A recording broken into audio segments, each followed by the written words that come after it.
Salut les graphes, bienvenue à cette nouvelle vidéo d'analyse d'action. On va passer en revue pas mal d'actions que je trouve intéressantes, des secteurs d'activité que je trouve intéressants. Ça va faire en gros une vue complète pour que vous sachiez un petit peu, voilà, le premier mois de l'année est passé. Maintenant, je dirais que c'est ce reste de l'année-là qui va être le plus important. Ce premier mois a été exceptionnel. Maintenant, il faut se poser les vraies questions et notamment ce qu'on a vu sur ce premier mois. C'est des valeurs qui sont à la mode, qui avaient surperformé pendant 2 années maintenant, qui ont un petit peu moins performé. DeepSeek et compagnie, bien entendu, mais surtout ce qu'on a vu, c'est que le pognon s'est pas retiré. Le pognon est allé se diversifier. Il n'est pas allé se diversifier n'importe où, il est allé se diversifier sur l'hypothèse de travail que l'on travaille depuis un petit moment. Donc je vais passer en revue un certain nombre d'actions liées à ces secteurs d'activité que je trouve intéressants. Je parle pas de toutes les actions, c'est pas parce que j'en parle pas que c'est pas intéressant, c'est pas parce que je parle d'une action qu'elle est plus intéressante qu'une autre, parce que je trouve qu'il y a quelque chose de pédagogique à expliquer, et cetera. Donc il faut vraiment voir, ces vidéos-là comme générales et je peux pas sinon on passerait 3 heures ensemble, ce qui ne me déplairait pas bien entendu, peut-être à vous un petit peu plus, mais ça prendrait beaucoup plus de temps pour passer toutes les, actions en revue et c'est quelque chose que je fais plus de toute façon au sein de l'académie. Donc, on attaque justement avec EuroAPI. EuroAPI, c'est pas la meilleure lame du tiroir. Et justement, quand vous avez pas la meilleure lame du tiroir qui commence à se retourner, après avoir à chaque fois déçu et vous prenez des gaps, si vous voulez, c'est intéressant. Parce que quand vous avez le dernier élève de la classe qui commence à performer, ça veut dire que l'ensemble du secteur performe. Donc, si on regarde le dernier élève de la classe, EuroAPI, on est dans la congestion qui va bien ici. On a le petit indicateur bleu qui commence à s'illuminer. Ça veut dire quoi? Ça veut dire que on est sur un potentiel rebond et un potentiel retournement qui est encore légèrement anticipé. Mais c'est tout l'avantage, si vous voulez, de cet indicateur-là, c'est qu'il va vous donner quelque part en fonction de votre profil ce qui peut vous intéresser pour jouer du rebond technique, du retournement, quand c'est un peu plus bleu, et cetera, où on sait qu'on peut tenir la position un petit peu plus longtemps et donc il va accompagner la valeur. Quelque part, c'est comme si vous m'aviez derrière vous, en train de vous expliquer ce que je pense de la valeur avec sa tendance et puis derrière les signaux, d'achat qui sont verts, plus ou moins forts et les signaux bleus qui sont des pré-signaux. Donc il y a toujours beaucoup de personnes qui me demandent justement c'est quoi un petit peu? C'est des indicateurs maison que j'ai développés moi-même, je vous mets un lien dans la description, voilà, si ça vous intéresse parce qu'il y a beaucoup de questions donc pour couper court, si vous voulez. Vous allez dans le lien, dans la description et vous aurez toute la présentation un petit peu de ce travail-là qui existe maintenant depuis plusieurs années et qui a été mis à jour continuellement et je trouve maintenant qu'on a quelque chose de très optimal, heu, optimum, je ne sais plus comment on dit et on attaque. Donc on revient ici, ce qui va m'intéresser, voilà, c'est la sortie par le haut et petit à petit, la capacité du titre, hein, EuroAPI de pouvoir mettre en place son retournement. C'est un truc qui peut mettre un petit peu du temps encore, hein, on est vraiment sur du pré-signal, bien entendu. Donc pour certains types de profils, ça peut vraiment intéresser et surtout ce que j'apprécie, voilà, c'est la réaction assez vive. Si on va regarder d'autres acteurs du secteur qui sont, beaucoup plus gros tout en restant, en Europe, on peut aller se regarder, du Sanofi. Je veux dire, il y a même pas eu la consolidation. La dernière fois qu'on en avait parlé, parce que je vous avais fait déjà une vidéo, je pense, mi-décembre et la plupart des valeurs, santé notamment dont on avait parlé comme étant un secteur intéressant pour 2025, vous avez tout qui a pris, 20-25 et là maintenant, on va toucher aussi à de la biotech, on sent bien. Donc Sanofi remontait en ligne droite, il y a même pas eu la petite consolidation lors de la dernière analyse qu'on avait expliquée. Bon, elle se fera un petit peu plus tard éventuellement, mais on voit bien que clairement on revient sur tout ça. Novo Nordisk, évidemment, c'est là où c'est intéressant, si vous voulez, parce que quand vous avez la hype, les phénomènes de mode, et cetera, dès que vous avez Novo Nordisk qui baisse, tout le monde regarde Novo Nordisk et tout le monde loupe Sanofi. Donc c'est ça qui est important aussi de de bien prendre en compte, si vous voulez, c'est de faire attention à la hype et des fois, vous pouvez bloquer votre capital bien plus longtemps que ce que vous pouvez penser. Il faut diversifier un minimum. Ça ne veut pas dire que Novo Nordisk est pourri. Tiens, je vais la prendre sur les US. Je vais prendre la cotation US. Ça veut pas dire que Novo Nordisk est pourri, bien au contraire. Ça veut juste dire qu'elle a pris un gros gadin et qu'à un moment donné, il va falloir prendre un petit peu de temps pour, reprendre ses esprits. Donc là, ce que l'on a, c'est, vous voyez, le rebond qu'on avait analysé la dernière fois, le petit pullback qui est en cours ici et maintenant, il va falloir lancer, vous voyez, cette deuxième vague pour essayer d'aller chercher la zone des 95-96. Donc c'est ça la question sur Novo Nordisk, sinon voilà, on est on est un petit peu coincé, mais avec un potentiel un potentiel de rebond. Vous avez bien entendu des, heu, des actions suisses que je trouve intéressantes aussi. Alors, pas complètement guéri, donc vous m'excuserez, hem, les petites problématiques de tout. Donc Roche également, vous voyez, on avait fait, la première relance. Donc bon, pour celles et ceux qui voient, vous voyez bien qu'on a les premiers signaux qui commencent à arriver pour le retournement et puis après ça verdit bien, ça veut dire que vous êtes déjà bien dans la tendance et là derrière quand vous êtes en grisé, on va dire grisé, vert, c'est en fait des consolidations, ce que j'appelle moins de risque. Donc ça, c'est intéressant parce que derrière vous avez les screeners bien entendu qui vont vous sortir les actions qui sont dans ces consolidations après déjà une première hausse. En règle générale, c'est des valeurs sur lesquelles vous avez des relances, moins de risques qui peuvent se faire, avec des probabilités de succès qui sont quand même assez grandes. Donc là, on le voit, il faut subir un petit peu la volatilité, évidemment, mais on le voit en Roche qui travaille bien cette zone ici, et derrière, qui casse et qui nous fait la petite congestion juste euh, sous l'oblique et qui finit par la briquer. Et on revient sur les plus hauts. Donc on voit bien, si vous voulez, que cet aspect, santé est quand même, bien là. Il y avait des actions qui se faisaient massacrer, comme Carl Zeiss, par exemple. On voit là aussi qu'on finit par faire du rebond. Alors, ça peut pousser, ça peut bloquer ici. Ce qui nous intéresse, c'est la conso et la conso ici, ça sera, là où ça sera intéressant, ça sera de pouvoir construire un petit peu la zone pour essayer de revenir tester cette zone des 70 et plus il y a affinité pour jouer des retournements. Évidemment, vous avez, tout ce qui va être, Pfizer également. Pfizer aussi, ça s'est fait pas mal taper dessus et on voit qu'on est dans une phase de rebond comme la plupart. Donc ce qui nous intéresse ici, c'est qu'on a la congestion, on n'est pas loin d'avoir le break pour essayer de retourner le truc. Alors ce qui est très intéressant, c'est que si je prends une action qui a rien à voir en termes de secteur d'activité, je prends téléperformance, et je vais retrouver à peu près la même config. Ok, donc j'ai ma congestion à l'intérieur d'un long biseau, j'ai ici un petit break qui a été fait à court terme, ma congestion, vous voyez le plan, c'est l'idée. Alors attention, il y a les résultats qui tombent aussi, donc il faut arbitrer ça. Vous pouvez toujours avoir une vente des résultats, mais si on devait vendre les résultats de téléperformance, je verrais ça comme une opportunité d'accumuler, en fait. Alors, évidemment, il faut savoir où on va s'arrêter, mais tout ce qui va retourne dans la zone des 80, je pense qu'il faut payer, il faudra payer cette vente de résultats parce que ce sera certainement la dernière et celle qui fera une mèche basse et qui validera, si vous voulez, qu'en gros, le pire est derrière. Et maintenant, on essaye de se porter sur le futur. Donc là, il y a une belle congestion. Je continue, moi, perso, d'essayer d'aller chercher les 95. Si on va les chercher avant les résultats, je solderai quand même une partie de mes positions pour reprendre si on a la conso, post-résultat. Sinon, l'objectif reste à plus moyen terme d'essayer d'aller choper les 105-110 € à moyen terme. Donc voilà, c'était pour faire, l'aparté.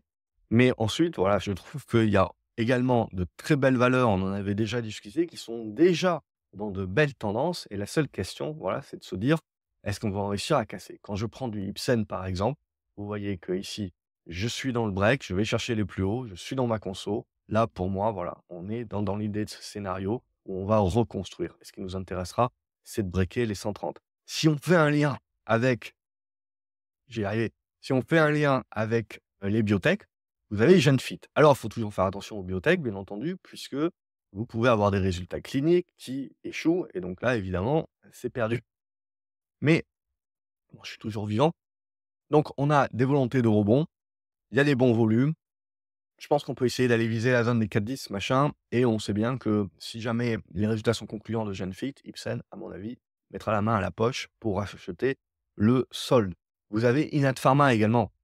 Alors c'est de la spécu, hein, évidemment, c'est pas pour tous les profils, mais on est sur des choses aussi où la moindre annonce positive peut éventuellement nous créer des spéculations. Donc je passe rapidement parce que c'est vraiment des choses un peu plus spéculatives, c'est pas pour tout le monde, mais je pense, voilà, que ça se regarde incessamment sous peu.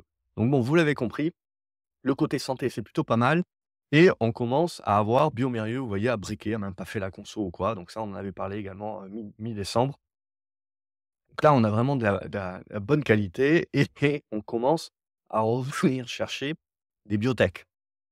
Pas mal de biotech et notamment des biotech un peu plus liés au génome. Donc bon, c'est lié en fait à l'IA. Vous tirez en gros, le marché il est en train de tirer la pelote, de l'IA jusqu'au bout et où est-ce que vous pouvez avoir un gros impact? Bah, sur la santé. En plus, ils sont en train de se chamailler aux US là avec Kennedy et compagnie, donc c'est plutôt pas mal. Donc là, j'ai RXRX. Vous avez une belle congestion. Si ça break, bon, j'essaye d'aller viser les 10-50 et plus si affinité sur fond d'une news. Vous en avez une multitude si vous voulez. Vous avez BIM aussi, que je trouve intéressante. Alors, la majorité de ces valeurs-là, j'ai en portefeuille, hein. Vous pouvez suivre, bien entendu, ça sur le site. Donc, je suis peut-être biaisé, bien entendu. Donc BIM, on va retrouver également une convection et puis si ça casse, ben bim! L'idée, ça sera, vous l'avez pas vu, ça va, je suis sûr. Allez, c'était la blague du week-end. Voilà, je vais essayer d'aller viser les 45. Oui, oui, je pense qu'on peut essayer de nourrir des trucs plutôt pas mal sur ça. Alors je verrai après si je tiens avec la discipline, c'est pas sûr. Heu, Parce qu'avec tout ce que nous fait, Trump et cetera, on se retrouve avec pas mal de volatilité. Mais bref, voilà, ça c'est des trucs où je trouve que voilà, il faut regarder. Sartorius, les résultats ont été payés, donc je trouve ça très propre aussi. On est venu pile poil sur l'oblique. Alors c'est une vieille oblique qui remonte plus loin que ce que vous avez à l'écran. Donc voilà, on est en train de consolider tranquillement. Je vois bien, pas grand chose de bien méchant. Tout ce qui revient dans la zone des 200, je paye. Dorénavant, Sartorius, je pars du principe que ça y est, on a mis peut-être le pire derrière nous. On va, sauter du coq à l'âne et on va regarder, des minières. Et une minière européenne pour jouer le cuivre et donc in fine, la Chine, qui est plutôt pas mal, c'est Eurubis. Alors Eurubis a encore un petit peu de travail, c'est casser ici cette zone des 77. Là, ça nous donnerait un bon signal pour essayer de revenir sur les plus hauts récents et plus si affinité. Donc on est plutôt pas mal tant qu'on tient les 70. Hem et voilà. Tiens, je revois juste je saute du coq à l'âne, mais les EHPAD aussi, c'est pas mal. On voit que Emeis, alors c'est plus en mode rebond technique et cetera, mais voilà, Emeis est en train de congestionner dans son triangle-là. Continue éventuellement de viser cette zone des 7-30. Alors j'en ai plus, hein. Je me suis fait sortir comme un bleu, mais après je suis full ailleurs, donc voilà, j'essaye de pas trop, de rester quand même un petit peu concentré sur mon portefeuille, quitte à louper des trucs qui peuvent être quand même intéressants. Vous avez Clariane, hein, dans la même idée d'ailleurs, Clariane a une bien meilleure configuration. Ensuite, il y a, tous les gens qui veulent essayer d'acheter des trucs qui ont beaucoup baissé en se disant: «Ça va bien rebondir». La problématique de ça, c'est que ça met en règle générale plutôt pas mal de temps et il faut choper le bon timing et sinon vous bloquez pas mal de capital. En guise d'exemple, vous avez Stellantis. Donc Stellantis, voilà, on voit, il va falloir casser la zone des 13,40 pour essayer en effet de nourrir la fermeture de ce gap-là et après essayer d'aller chercher une zone, aux alentours des 15. Après, je pense que voilà, ça restera un petit peu compliqué. Il faudra voir comment ça construit, mais ça peut prendre du temps. Vous avez la même idée sur le vert, donc pas mal de secteurs sinistrés. Donc en règle générale, le vert, tout ce qui est solaire, batterie et compagnie, ou borne de recharge en l'occurrence ici sur Alfen. Heu et automobile et STM, vu qu'on peut lier à une valeur automobile, c'est les semi-conducteurs essentiellement dans l'automobile et on a vu, ils se sont fait défoncer sur, les résultats. Mais, voilà, ce qui va nous intéresser, c'est que qu'Alphen, on commence à construire quand même des bottoms. Alors c'est pas mal volatile, mais on a fait un premier break. Tant qu'on va rester au-dessus des 13,50, on va essayer de continuer de jouer. J'essaye, alors je larguerai certainement un premier bout à 15 parce que ça reste des valeurs qui sont en tendance baissière, donc ça reste des valeurs sur lesquelles je veux vendre sur objectif et que je veux pas conserver, ad vitam aeternam. Parce que je pars du principe que tant que c'est en tendance, baissière de fond, ça risque de zigzaguer pas mal de fois. Je vais peut-être pas arriver au bout de la vidéo. Hem, Sinon, je saute là aussi du coq à l'âne. Regardez, tout ce qui est métaux également commence à bien se retourner. Donc on avait une bonne congestion sur Aperam. Alors je reviens sur la partie Eurubis et voilà, Aperam est en train de se remettre bien. Vous avez Arcelor, pour les plus petites caps, vous avez, Jacquet Metals aussi. Voilà, tout ça, je pense qu'il faut quand même bien regarder parce qu'on a des retournements petit à petit qui se mettent, bien en place. Vous avez les minières aussi. Alors les minières un peu plus, platine, or, et compagnie, même si, Synbaye a de l'uranium aussi dans ses sols, mais le marché a pas l'air de toute façon de le savoir. Donc Synbaye, c'est toujours une valeur qui est baissière. C'est le même topo que sur Stellantis, que je vous ai dit, vous voyez? Vous pouvez la jouer longtemps si vous voulez, le retournement peut mettre longtemps à se mettre en place. Vous avez des tentatives et puis c'est des échecs. Alors, est-ce que ça sera la bonne ou pas? On a une première étape ici qui peut se mettre en place et là, potentiellement, alors ce que je vous dessine, c'est le scénario idéal, bien entendu. C'est peut-être pas le scénario, concrètement qui se réalisera, mais on va l'étayer au fur et à mesure. Donc voilà, si je veux voir un bottom sur Synbaye, c'est un petit peu ce que j'ai envie de voir. Ça reste une valeur qui est un petit peu bien punchy, hein, mais c'est le dernier élève de la classe. S'il commence à bouger, ça veut dire que le reste va plutôt pas mal. Et justement, le reste, si je vais chercher du core mining, et ben, il est en train, vous voyez, avec cette congestion ici et le scénario qu'on avait tracé là, heu, au sein de l'académie, je crois, on est en train de revenir sur le haut de la figure. Si on arrive à breaker, je pense qu'on s'ouvre à un potentiel aux alentours des 8 $ à 8 $, à 9 $ et des brouettes. Ce qui irait en phase avec, le renouveau, enfin, les plus hauts de l'or et le renouveau de l'argent. Et le dernier élève de la classe, c'est le platine.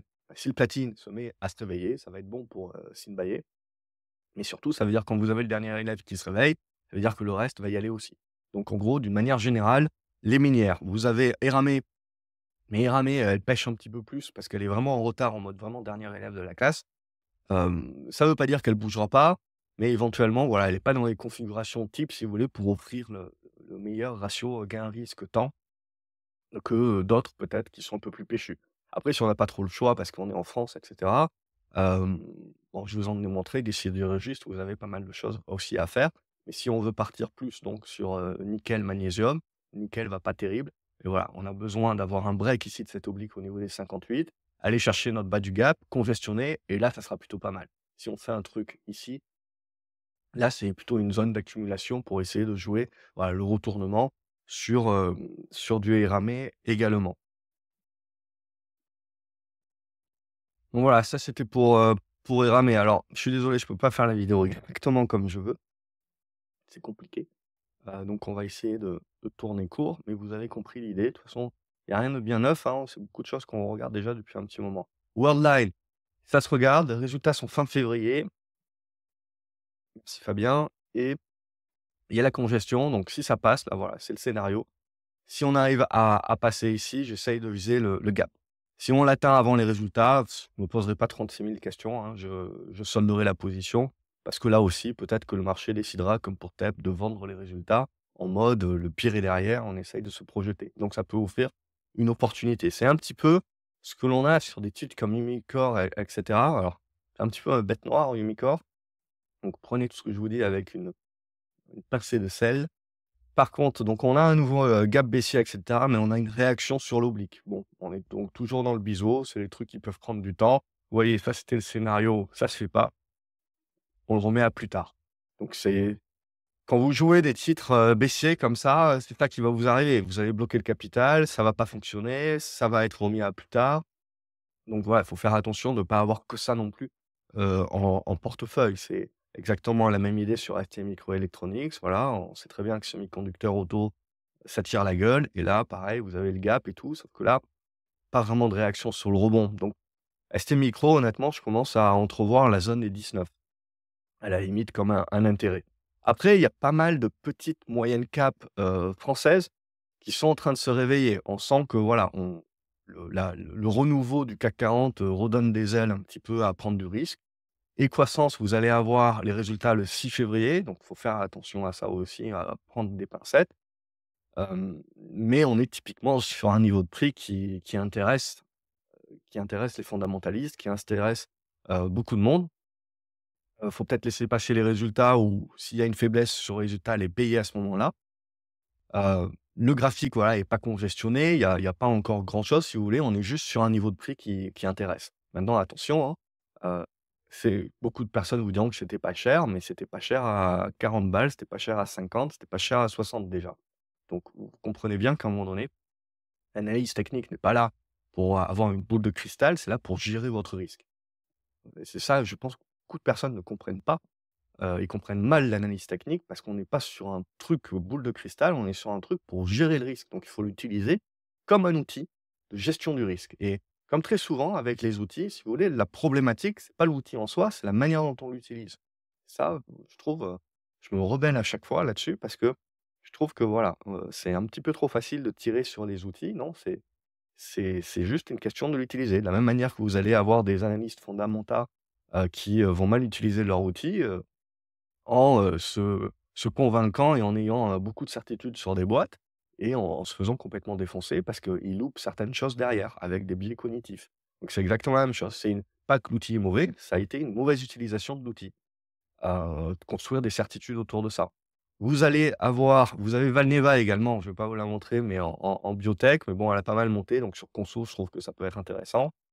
Weston également, ça s'est plutôt bien réveillé. On revient sur la partie, support qui devient résistance, donc potentiellement le pullback là aussi qui sera intéressant pour essayer de jouer le renouveau de ces moyennes capes. Vous allez avoir la même chose avec du Assystem, la même chose avec du séché environnement, la même chose avec, du Vetoquinol aussi, vous pouvez, ça se regarde sur ces niveaux de prix, du OB, bref, les sortes groupes aussi, c'est plutôt pas mal. Et Bastide Le Confort aussi, je pense que ça se regarde plutôt bien. Voilà, donc pas mal de choses sur tous ces éléments-là que je trouve très intéressants. Vous avez du Elior également, peut-être terminer sa, léthargie et qui nous reconstruit une bonne petite congestion ici. Alors il y aura du boulot pour reconstruire le truc si vous voulez, mais voilà, je pense que on peut avoir quelque chose de sympa aussi qui se reconstruit et qui se relance sur Elior. Ensuite, pour moi, vous avez des belles valeurs sur le pétrole qu'il faut pas négliger. Alors même si, Trump est en mode, baby drill drill et que ça veut dire baisse du pétrole, c'est pas gagné quand on regarde les cours du pétrole. Je vous invite à regarder la vidéo 1 macro et bon, en tout cas, voilà ce qui se passe sur Ruby. On en avait parlé la dernière fois ici, j'avais mis le signal ici pour arriver. On arrive sur le niveau de résistance. Peut-être qu'on aura la petite conso, si vous voulez, pour essayer d'avoir le tremplin. C'est là que ça va se jouer. C'est à peu près dans cette zone des 25, des 25-60-26 € avec cette zone de gap ici qui sera la zone de résistance et là derrière, ce qu'on construira peut-être dans cette zone ici, ça sera la congestion qui permettra sur la cassure de lancer les festivités. En tout cas, c'est une belle valeur de fond de portefeuille. Heu, j'ai d'autres valeurs liées pétrole comme du Valco, où là, il faut la laisser un petit peu filer, mais on voit, elle est en train de revenir sur l'oblique. Donc c'est des choses qui peuvent, se reconstruire. Ça peut prendre du temps là aussi. On voit bien que les valeurs quand même, pétrole souffrent un petit peu, mais je pense que si on se projette un peu plus à moyen long terme, c'est des trucs qu'il faut quand même se garder sous le coude et continuer de regarder. Là, hop, on voit Oxy qui avait bien rebondi et qui construit. On se retrouve avec le même truc que sur Valco. Donc pas se pas se fourvoyer, faut pas se lancer trop tôt, trop vite. Il faut quand même regarder parce que si, il y a des tournures, ça va être là que ça se fait. Mais pour l'instant, voilà, je serai plus minière que pétrole à ce stade-là. Au niveau donc de notre Nvidia, donc on voit qu'elle s'est jamais relevée de DeepSeek. Elle a fait un rebond technique sur l'ancien support ici qui est devenu résistance et donc on est dans le bas de la figure. Si on n'arrive pas à remonter ici incessamment sous peu, la tendance haussière est en péril. Alors évidemment, il y aura les résultats qui décideront, mais c'est ça qu'il faut voir, c'est qu'il faut interpréter quand même que c'est quand même plutôt pas mal faible. Donc on a bien DeepSeek qui a cassé un petit peu les pattes arrière du machin. Alors c'est pas terminé, hein, on tient bien cette belle oblique, hein, elle a bien été validée par le marché. Tant qu'on la tient, on joue en mode rebond. On se méfiera, si on la casse par le bas, il y aura fort à parier qu'on va venir chercher une zone comprise, je dirais, entre les 90 et les 100, qui est pour moi le gros support. Je pense toujours que Nvidia, si vous voulez, a de quoi performer. Je pense que si on revient dans cette zone 90-100, il y aura beaucoup de gros qui seront très intéressés. Là, on est un petit peu au milieu du gué, peut-être les résultats qui peuvent la dynamiser, mais c'est à peu près tout. Et on va retrouver la même idée sur du ASML et compagnie. Alors tout le monde s'est paluché sur les résultats et cetera, mais regardons un petit peu le graphique. On on remonte, si vous voulez, là où on était juste avant DeepSeek. Donc c'est pas non plus c'est pas non plus la folie. On est toujours coincé dans quelque chose qui est quand même bien en dessous des plus hauts. Donc on n'est pas en train de relancer encore la tendance haussière. Donc il y a du boulot, on voit que c'est nerveux. C'est ça surtout qui est important de voir sur ces valeurs-là, si vous voulez, top quality et compagnie, c'est que c'est quand même très nerveux dessus. Donc je reste quand même avec un pied prudent, tant qu'on ne redépassera pas les 800 balles, hein. Pour moi, c'est toujours la même idée, c'est j'ai besoin de redépasser les 800 balles pour vraiment me dire et acter que je relance ma tendance haussière. Alors rien n'empêche évidemment d'avoir la position en cours et de le jouer et si ça casse par le bas, on solde à ce moment-là, mais c'est ça que vous devez avoir lieu. C'est avoir des repères techniques et notamment si on passe en dessous des 600 balles, 620-630, vous voyez? Ça deviendra compliqué pour du FAML le marché s'inquiétera soit du cycle, soit, de la concurrence. On ne sait jamais. De la même manière que, ouais, le marché semble s'inquiéter de la concurrence avec du DeepSeek et cetera pour Nvidia. Ouais, c'est pas gagné non plus. Donc pour l'instant, il faut juste voir ça comme des prétextes de correction, pas comme des prétextes, si vous voulez, de retournement à la baisse des marchés. Donc mais après la problématique de ça, c'est que sous couvert que c'est une action de qualité qui a super bien marché ces derniers mois, tout le monde y va, mais en fait, vous voyez que vous pouvez vous bloquer le capital pendant pas mal de temps et pendant ce temps-là, c'est d'autres trucs qui performent. Alors, il faut quand même garder raison et diversifier. La qualité ne fait pas tout. Tesla, Tesla, heu, c'est intéressant dans le sens où on est en train de congestionner, les résultats ont été ni payés, ni vendus, on va dire, donc on reste un petit peu dans les figures.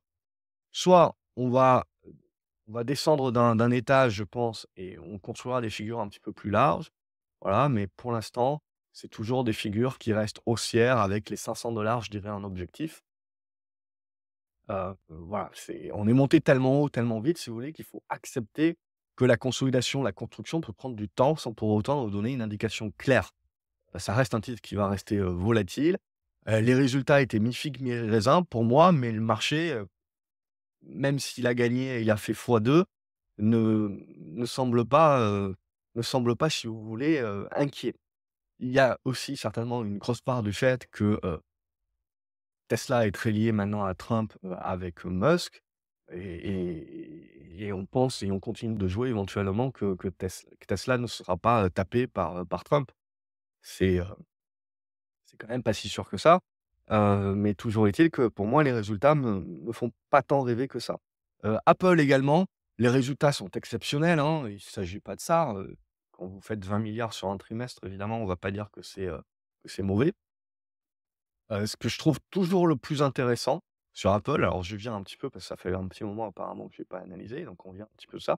Ce que je trouve toujours intéressant, c'est là, vous avez baissé en mode ligne droite, OK? Donc vous êtes passé de 260 à 220. Derrière, vous rachetez en ligne droite pareil. On est en train de payer les résultats alors qu'on avait commencé par les vendre. On a fait ça sur pas mal de résultats, Microsoft et compagnie. On a commencé par vendre les résultats et puis après on finit par les racheter en mode comme s'il y a pas d'alternative en fait, si vous voulez. C'est ouais, les résultats sont pas si exceptionnels que ça, mais où est-ce que je vais mettre le pognon? Mais dans la rotation, mon ami, dans la rotation. Mais on voit bien que c'est, un truc qui fait pas consensus encore et il y a besoin d'y aller étape par étape. Donc à ce stade-là, en fait, on continue, en fait, d'être bête et méchant et d'investir dans les mêmes trucs qui ont fonctionné. Donc on est en plein biais cognitif, mais voilà, tant que ça continue de fonctionner comme ça sera bon. Donc on s'est remis au-dessus de ce pivot des 235.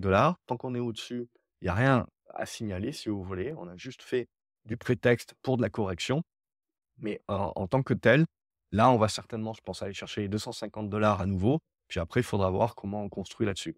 Si on commence à réintégrer les trucs, c'est là où on parlera de faiblesse, c'est là où on se dira: «Ouh, attention, petit bémol sur le reste de l'année 2025, si les gros commencent à nous dessiner ce genre de trucs».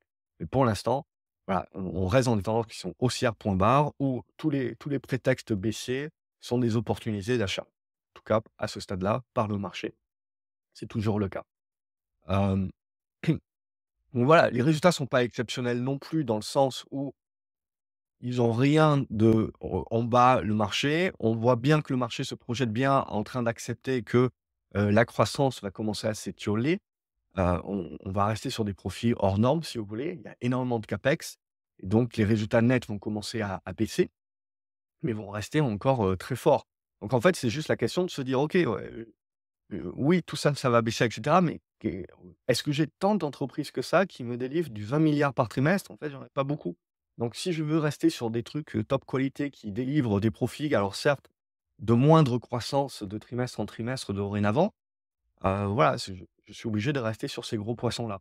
Par contre, voilà, si je veux aller chercher des trucs qui vont avoir, maintenant la surperformance au niveau de leur croissance, bah, c'est plus les petites capes, petites et moyennes capes qui vont, beaucoup mieux s'en tirer. Mais maintenant, quand j'ai des milliards et des milliards, si vous voulez, et que j'ai enflé, la tête de Tataouine, sur ces valeurs-là, et ben, ces petites capes, ces petites et moyennes capes, elles sont trop petites pour que, je puisse mettre, la taille de mon portefeuille dessus.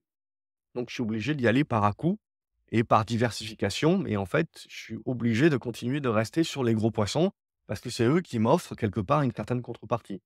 Et la contrepartie, c'est quand même le risque, prédominant de la volatilité, à venir et c'est le risque principal du fait que tout le monde est concentré sur les mêmes actions et cetera. À un moment donné, si vous voulez, ça coincera, mais au minimum, vous avez suffisamment de contrepartie, si vous voulez, pour les très, très gros portefeuilles et comme tout le monde a poussé sur ça pendant des années, vous avez cet effet, momentum et cet effet, biais cognitif de conformité, et de confirmation qui sont toujours en place. Donc comme je vous dis souvent, hein, mis à part, météorite qui vous tombe sur le coin de la figure, les tendances haussières aussi fortes ne se retournent pas comme des crêpes. Vous pouvez avoir des prétextes pour des corrections au prorata, mais vous ne retournerez pas la tendance comme si facilement que ça. Vous avez besoin de construire les retournements. Vous avez donc, quand vous avez des grosses tendances baissières aussi, elles se retournent pas comme des crêpes à la hausse. Même si vous avez des gros rebonds, ça reste des rebonds au prorata de la baisse que vous avez depuis plusieurs années. Et l'exemple typique que l'on va avoir, sur cet aspect-là, c'est sur une action comme Valeo. Quelques titres en vrac si vous voulez. Alors Valeo, je pense que ça a pas dû enregistrer. Valeo, voilà, j'avais dit tout ce qui passe en dessous des 10, faut payer parce qu'on a un retournement qui se construira. Bon, Jumia, ici, vous avez une longue congestion dans le biseau, ça commence un petit peu à se réveiller.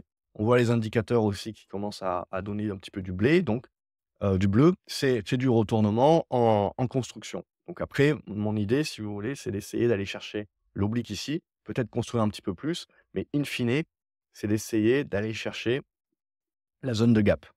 Alors on la refermera peut-être tard, mais essayer d'aller chercher le haut. Donc j'essaye de viser, voilà, peut-être en mode gourmand, un premier TP aux alentours des 5, 5,50 et le deuxième où j'ai essayé de viser 7-8. Ça sera l'idée sur ça. Voilà, on va retrouver pas mal de choses. Sinon, j'ai quelques frustrations quand même, hein, ça arrive. Je vous avais parlé notamment de pas mal de la potage, des engrais et compagnie. Je pars du principe, si vous voulez, que c'est quand même ce qui fait tourner le monde, c'est qu'on puisse se nourrir à minima. Et quand on voit la hausse des prix des matières premières agricoles, ben, pour moi, je pense qu'il y a un enjeu majeur sur tous les engrais et compagnie. Puis quand Trump nous augmente les tarifs douaniers, sur le Canada notamment, qui est un gros producteur aussi, bah, ça relance peut-être, je trouve, l'intérêt sur des acteurs, américains. De la même manière que quand il y a eu la guerre en Ukraine et on a arrêté, d'utiliser les engrais, biélorusses et russes, ça a remis, le spot sur du SDF, qui est le code mnémotechnique de l'acteur allemand. Donc EPI, vous voyez, je suis sorti vraiment comme dans le bleu sur ce truc de volatilité. Les scénarios étaient bons. Donc on a l'épaule ici, tête et puis on a la deuxième épaule qui est en train de se former. Si ça break, je vous fais pas un dessin, je pense qu'on peut viser 40 $. Voilà. L'erreur, c'est pas d'avoir vendu, l'erreur, c'est de peut-être pas rentrer. Donc je suis en plein, dans cette erreur-là, mais j'essaye de me soigner. J'ai toujours du Nutrien, plus en mode bas de laine. Alors on va utiliser le prétexte certainement des droits du douaniers du Canada là, pour peut-être baisser un petit peu. C'est même pas sûr, mais ce que l'on voit, c'est qu'on a gagné une dizaine de dollars. Voilà, donc Nutrien, peut-être un petit peu de conso, mais voilà, on a un bon support sur les 51. Tout ce qui descend en dessous de la zone des 50, je pense qu'il faut payer et on essaye de viser la zone des 60 $ et un retournement plus moyen long terme. Vous avez Albert Marley également, que je trouve plutôt pas mal. Bref, il y a beaucoup de choses, beaucoup de choses très intéressantes, trop même, parce qu'il faut faire des choix. J'aime jamais faire des choix, mais voilà, c'est pas bon non plus d'être trop diversifié sur un portefeuille, c'est pas bon d'être trop concentré. Mais là, voilà, il y a beaucoup de choses intéressantes, mais il faut faire un petit peu quelques choix et juste, les chinoises également que je trouve qui sont très intéressantes. Alors j'en ai déjà passé beaucoup en revue, il y en a beaucoup qui se sont bien mises. Il y a même une OPA sur Dada. Les mecs, ils ont pas honte, hein. Les mecs de JD, je crois qu'ils ont introduit Dada il y a peut-être 5 ou 6 ans, à 12 $ ou 12 ou 14 $ et ils vous font une OPA à 2 $. Ça quand même, ça serait pas passé dans tous les pays si vous voulez, mais ça passe en Chine. Bon, je vais pas me plaindre. Genre, je vais en profiter éventuellement. Alors, il faut qu'il accepte, bien entendu, mais comme tous les mecs de Dada, c'est des anciens de JD, si vous voulez, et s'il y a l'OPA, ils veulent garder leur poste. Ça serait quand même gros comme une maison, heu, s'il la refuse ou en gros, s'il la refuse en s'entendant pour 2,50 $, ce qui m'irait très bien aussi. Donc voilà, je pars du principe que même s'il la refuse, ça sera qu'une question de temps pour qu'il y ait une autre proposition. Même à 2,50 $, je pense que JD peut payer. Donc même s'il la refuse et que Dada venait à baisser, je sais pas, à revenir sur 1,50 $, honnêtement, je paye. Quitte à surdimensionner la position, c'est toujours un risque, bien entendu. Il faut toujours faire attention à cette histoire que raconte, Howard Marks, hein, du mec, si vous voulez, qui a l'habitude de perdre tous ses paris. Mais un jour, il y a une course avec un seul cheval qui va participer parce que tous les autres ont été disqualifiés et donc il décide de parier la baraque, sur ce cheval évidemment, qui va forcément gagner et le cheval saute par-dessus, les délimitations du terrain, il se fait lui-même disqualifier. Alors évidemment, c'est pas une vraie histoire, mais c'est juste pour vous dire qu'il faut se méfier un petit peu des trucs qui sont certains. Donc là aussi, Dada, faut peut-être un petit peu se méfier. J'ai déjà une grosse position, si vous voulez, mais si elle passe, elle revient dans la zone des 1,50, j'augmenterai d'à peu près de un tiers ou de la moitié ma position. Ça restera encore une position qui est correcte, on va dire, dans la gestion du risque, avec un truc qui a quand même une probabilité de se faire. Que ce soit à 2 $ ou 2,50 $, j'apporterai mes titres de toute manière. Donc là, pour l'instant, je crois qu'on est à 1,85. Donc le marché joue que ça va se faire, mais peut-être avec une petite inclinaison. Sinon, j'ai, une autre chinoise que je commence à regarder. Alors il y a Huya aussi que je trouve très intéressante, mais on l'a déjà regardée celle-ci. Celle-ci, elle m'a été proposée par Ludo. Alors je la suivais aussi un petit peu avant, mais je l'avais loupée, hein. Je l'avais loupée sur les précédents départs. Donc voilà, donc là, on voit que comme toutes les chinoises, en gros, après le pic de septembre, on a mis un long moment à digérer. On est en train peut-être d'arriver au bout de cette digestion, de construire un petit peu mieux les congestions. Alors on néglige pas que peut-être on n'est peut-être pas au bout, encore de notre construction, que ça peut encore durer longtemps. Mais si on est au bout, ce qu'on attend comme scénario, c'est un petit peu ce genre de choses-là. Voilà, donc bon, les résultats peut-être à apprécier avec cette zone de gap des 25 $ à jouer. Donc là, je trouve qu'il y a une bonne congestion. Il faut se garder une cartouche si jamais c'est toujours pas le bon moment et qu'on décide encore de faire durer le plaisir. Pour revenir, pourquoi pas, vers la zone des 15 $. Auquel cas, pour moi, ça sera de l'accumulation sur cette zone-là et voilà, j'essaye de jouer une zone comprise entre les 25-26 $ et pour mon autre morceau, j'essaierai d'être gourmand et de reviser la zone des, 32, 32, voilà, cette zone des 32 à 34 $. Je pense qu'on ira un petit peu au-dessus.